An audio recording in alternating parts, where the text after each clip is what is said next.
Hello YouTubers, and finally today here I managed to get my hands on the Unix Claws of Axos set.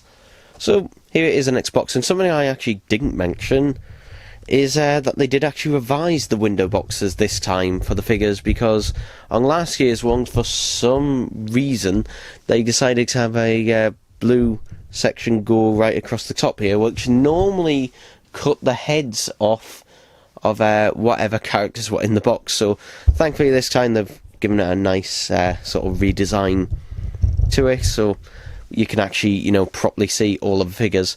The first figure in the set is always a little bit cut off, but at least it is an improvement over what we had last year.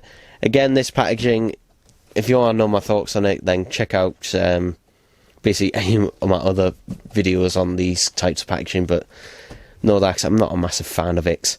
And the backgrounds are just basically plain. And since this is all three figures are from one story, they could have had a custom backdrop for this, but they haven't. So anyway, let's get the figures out and take a look at them. Okay, so here we have all three figures out of their box, and I'm just going to say, who thought we would ever get this? I mean, this is something special, this. I know John Levine was over the moon when he found out about this, but yeah, finally we have Unix, the three main members of Unix. It's just hard to believe. But yeah, we'll start actually with the Brigadier first. There's not really a huge amount to say about this Brigadier figure that hasn't been said with previous ones. But basically, to cut a short story short, for the most part this is the same as the Claws of Axos previous release. One of the main differences is that the colouring on this one is slightly darker, and I think it's mainly to bring out sort of the detailing of the piping in the army jumper.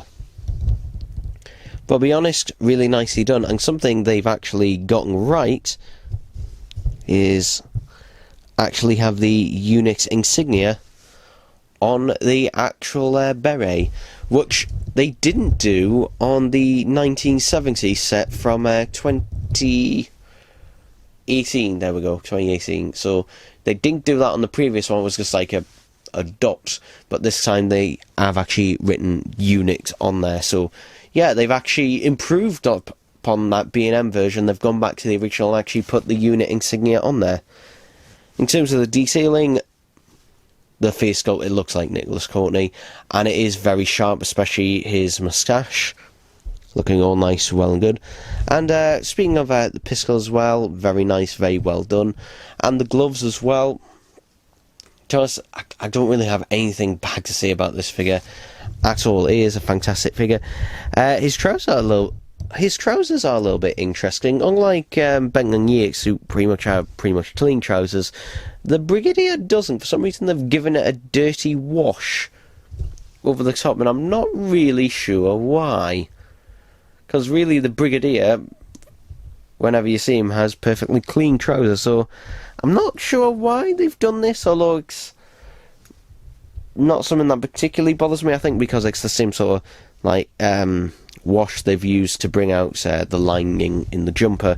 So to be honest, that's fine, and the Brigadier's shoes are nice and shiny as ever. They've also even gone to the trouble of actually painting the little ranks on his shoulders there as well. So yeah, really nice Brigadier figure, and he does come with his pistol. Something the 70s set version, again, the previous B&M version, didn't have, so thankfully they have gave it to him this time around, because with B&M sets, whether they including accessories or not is kind of like a hit or miss. Unfortunately, mostly miss, but in this time, not the case. So, if we just turn over to Benton and Yates, because to be honest, for them, they are essentially mostly the same figure for the most part. So if we just take a look, we'll do the heads last, and we'll take a look at what's pretty much the same. So the legs are exactly the same, just Standard Army legs. They've been given this sort of really nice, actually, sort of white, chalky wash over the top. Which, to be honest, the costumes in a lot of the stories actually do sort of have that wash to it. And I think it makes it look more like, sort of like, you know, army material rather than just, you know, generic trousers and that. I think it does actually bring it out a bit better. The shoes are, again, got that same sort of chalky sort of texture. Sometimes they wear boots and sometimes they do wear shoes. In Claws of Axos, I can't really remember which. Now, if we go up to the torso section here, if we take a look at Mike's in particular. There we go. Whoops.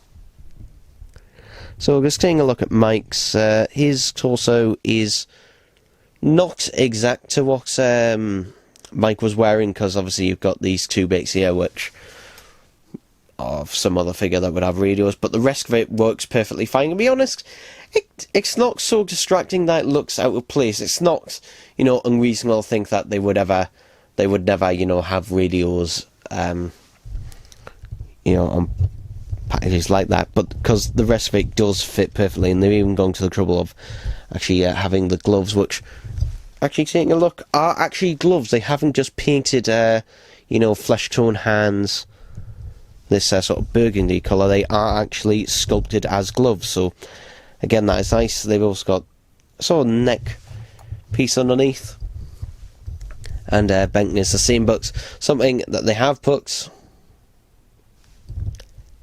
Sergeant Benton now. They've actually put the insignia on there, and even the unit badge they put on both of them, and they've actually made them different as well. They've got actually the correct insignia on both of them, so well done. And Benton just went down the journey, so we'll take a look at him in a second.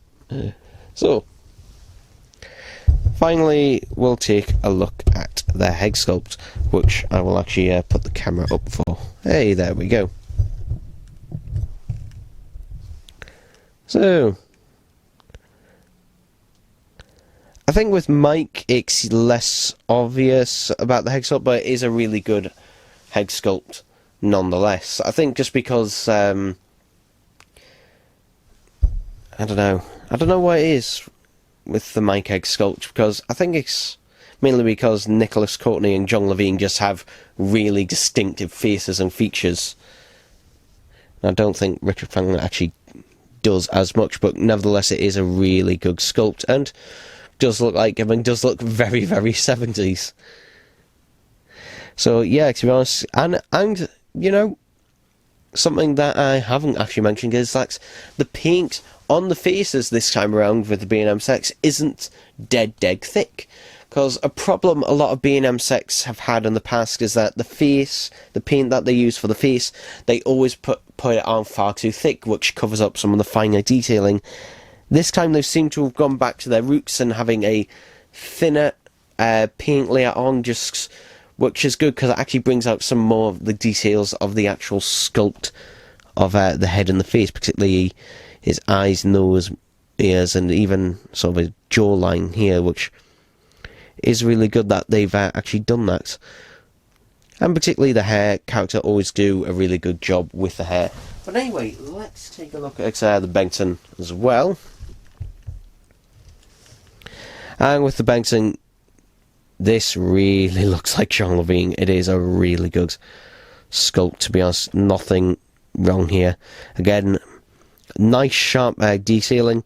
He does look a little bit worried. I don't know if that's just my one, but he does look a little bit worried and concerned about something. Well, then again, if you were working for UNIT, you would be.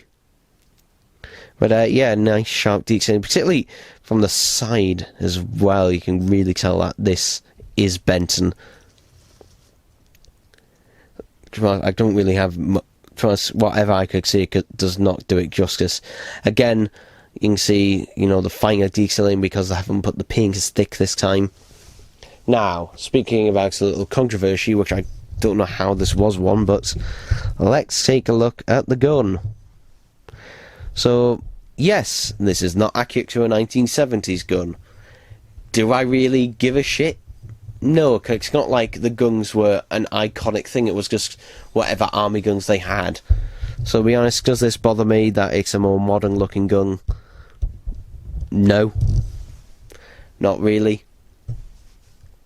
Like, to be honest, apart from that bit on the top, I won't be able to tell because I'm not a rifles or gun expert. Like, I understand, if the guns were, specially made or iconic, then yes, that would bother me, but no, they just use, whatever sort of military guns they had laying around generally when they were doing filming, so does it bother me? No.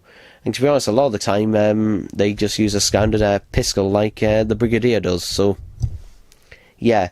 Oh, and both figures do come with one as well. I haven't taken the other one out just because it's a bit of a hassle.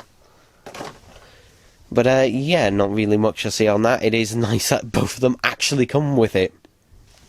So all three have accessories, which again, for a B&M set, is a rarity. So, overall, what do I think of this set? Well, I think this is the best 3-pack, in my opinion, personally. For others, it may be the 4th Doctor set. 4th Doctor companion set. For me, it's this one just because I'm a really big fan of Unix. And for people who say the 13th Doctor companion set is their favourite 3-pack, people either think you're joking or will refuse to listen to you from here on out if you say that. So yeah, pretty much very happy to finally have this set. Other than that, not really much else to say, but just to note, I am not buying and I will not be reviewing the companions of the 13th Doctor set, because why would I buy something that I don't want? I don't just buy stuff just for the sake of reviewing it. It generally has to be something that I do actually want myself. So yeah, that's my quick review on that. I can't recommend it because I don't see any value in buying it. Yeah, and they could have easily fixed that 13th Doctor set if they included a Captain Jack, then maybe that would have been worth it to some people. But a standard, Dragoon Trooper, nah. But yeah, that's basically it for my B&M set reviews. Probably for the rest of this year, so we may get revised versions next year, who knows. But again, all I can say is if your B&M does not have them in yet, they will most likely be getting deliveries soon. As I say, at the time of reviewing this today is their official release day, but some B&Ms actually put them out a couple of days early, so yeah, it's doing that thing again. But again, just wait. I mean, pretty much all B&Ms will have them by next weekend, so if your B&M currently doesn't, then just calm your shits. It'll be fine. But yeah, overall, I am happy with the ones that we've got this year, though I can't help feeling that maybe the wave was cut down from what it was originally going to be. For example, we only got 2 Dalek sets this time, and only 1 TARDIS set, so I don't know, maybe that was to do with having all these new head sculpts, possibly. Maybe it was due to COVID. Who knows, but we have gotten these sets a little bit earlier than we normally do. We normally get them at the end of August, but this time we've got them at the end of July. Whether that was them being leaked on eBay, who knows. I would imagine probably not, because they did seem rare and ready to go. But yeah, I'll make a separate video saying on what sets I would like in the future. But overall, this one, really happy with it. Nothing bad really to say about this one at all, and I do highly recommend it. But anyway, that's it for these B&M sets for this year, and I hope you enjoyed this review.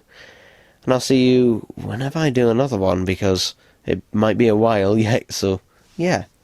But good improvement this year. You've generally knocked it out of the park for the most part, character, so all I can say is, Aldoar, for next year, you've got to keep either the same consistency you've had for this year and last year, or up yourself once again. Because if we start going down, we're only going to go down in one way, right down that rabbit hole. So, that's all I'm going to say for that. Demand quality from what you buy, no matter how cheap or expensive it is. Because if you don't, then we'll just go down that rabbit hole where we get to like what they were doing with Series 6 figures, where the pinks apps were all over the place, quality controls through the roof. But thankfully we're not there at the minute, and hopefully we'll continue to have good sets in the future. I rambled on a bit at the end for this one, but anyway, bye bye.